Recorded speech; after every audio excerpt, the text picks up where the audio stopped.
Alrighty, welcome back for some more Inventor tutorials. Fun stuff, huh, guys? Yeah, I know. Just kind of working through the basics here. We're going to be doing this. You can see the little smokestack there. There's many ways to do this. We can revolve it. We're going to be revolving other stuff later. So I'm just going to go over a pretty quick, efficient way of getting this done. So that's what we're going to work on today is efficiency. Not really learning too much on this one. So we're going to make this one quick. So I'm going to share my screen and blip into my new part, which I already have open. And like usual, I'm going to start my new 2D sketch on the XY plane, grab my 2-point rectangle tool, click on the origin, drag up in the positive X, positive Y direction, and figure out how big of a thing we need, right? Nope, not this time. Sorry. What we're actually going to do, since this isn't rectangular, everything here is actually cylindrical. If I wanted to revolve it, I would actually start that way, like I've been doing everything else. But since we're going to be starting with something cylindrical, again, I'm still going to start on the origin here, but I'm just going to start with the circle. All right, a circle that has a diameter of 0.5, and you're going to see how this is going to work. So I'm going to try to make this as easy as possible. Now, we could revolve this whole thing, but I don't want to. All right, I'm just going to take this and I'm going to extrude this 1/4 of an inch, 0.25. And there's the bottom of that smokestack. All right, now from here, what I want to do is I actually want to create a new plane. So I want a new plane that's offset from this. So I'm going to click and drag out an offset plane.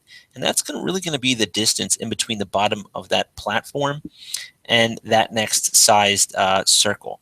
All right, so the total from the bottom all the way to this is 1.5. However, we do have a thickness here that we already extruded of 0.25. And again, this is just another example of how we do math right in the computer. Just let it do the work for us. So I'm going to put a new sketch here. All right, and again, all I need to do is make a circle. And again, I'm going to get close and touch the outside, but it doesn't really matter because it starts at the origin anyway. All right, I'm going to click and drag this circle. And now this circle has a diameter of 1.25. And now that I have a circle here, I can go ahead and I can just loft from this circle to this. Oopsies. Let me loft.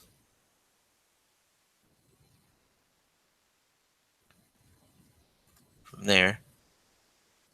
My computer's angry with me. All right. Because I touched that circle, it's going to do this. So what I'll do is I'll take this. I'll make that a construction line. How about that? Will you not get confused then? I've been using my computer for a while and I haven't restarted it, so it will get angry with you. There we go. It didn't know what it wanted to select. So I'm going to take that work plane, take the visibility off.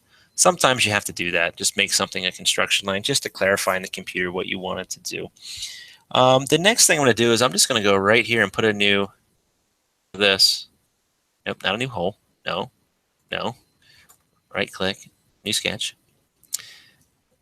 Touch this outside circle here, right? Because we're going to want to make sure we get that. And all I'm going to do is actually project that geometry. That's it. And finish my sketch and hit the home key. And I'm just going to extrude this.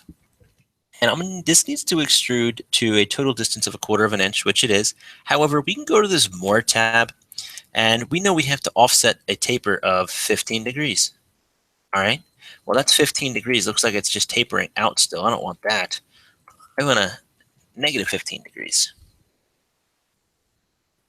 There you go. Now we have a negative 15 degrees. Pretty simple, right? The next thing that we need to do is I'm going to take this here and put a new sketch. I'm going to grab a circle. Now, I could make a hole here, and I can make a hole with an offset and a shoulder there if I want. But for just ease of use, I'm going to make a hole here.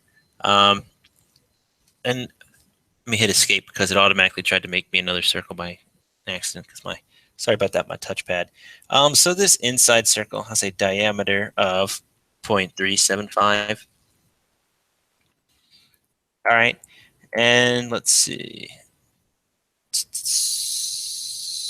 And actually 0.875. Sorry, I was reading that wrong. Well, you know what? Let's just go with 0.3. Let's go with hit escape. Escape. 0.875. Sorry, I read that wrong. 0.875. Ah, that's what was wrong. And then I'm just going to extrude this down, cut. This goes down 0.375 inches.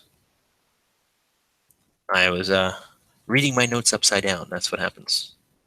Put a new sketch at the bottom of this. Now you put this hole in here. This one is 0.375. And then that one has a distance of 1.5. Extrude, cut, 1.5.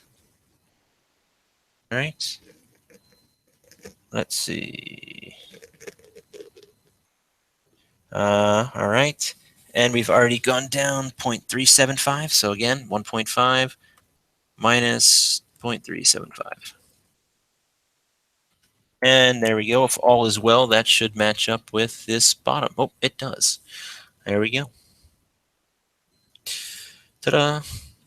Now, instead of having us do that math, something else you could do is sometimes you can go 2. And let's see if it'll select. Sometimes you can get away with selecting an edge because there's no edge there. It's not going to let me do it. All right, never mind. But anyway, there we go. I was trying to be slick there. It didn't really work out for us. But, it's pretty simple. There's a bunch of ways to do this. You could also revolve the whole thing if you wanted, if you thought that was easier. It might be less steps if you get the geometry right. Or you can actually go in and put a hole in. And in the hole, do you see how you have this one here, which has a counter bore? And the notes that you see are actually for a hole with a counter bore. So you could actually just put a center point on this sketch up here, and you can actually define your counter bore and your overall width. And then you can even change it from here to a flat bottom if you wanted a flat bottom or a pointy bottom. And this is everywhere where you would change that. See, you put a flat bottom here, and then you can define all of that stuff as well. So either way you do that, using the hole or just using extrusions, is up to you. Depending on how far you've gotten, whether you've fully understood the hole notes or not. Again, just depends where you are in the year.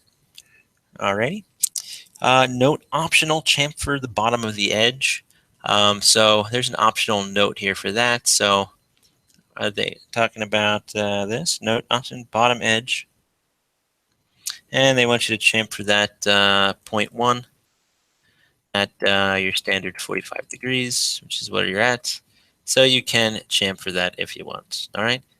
That's just so it's easier to slip in that hole, but you don't really have to do that. All right. Like I said, it's optional.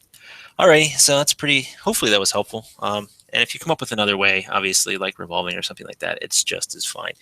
So hopefully that was helpful, and I'll see you all next time.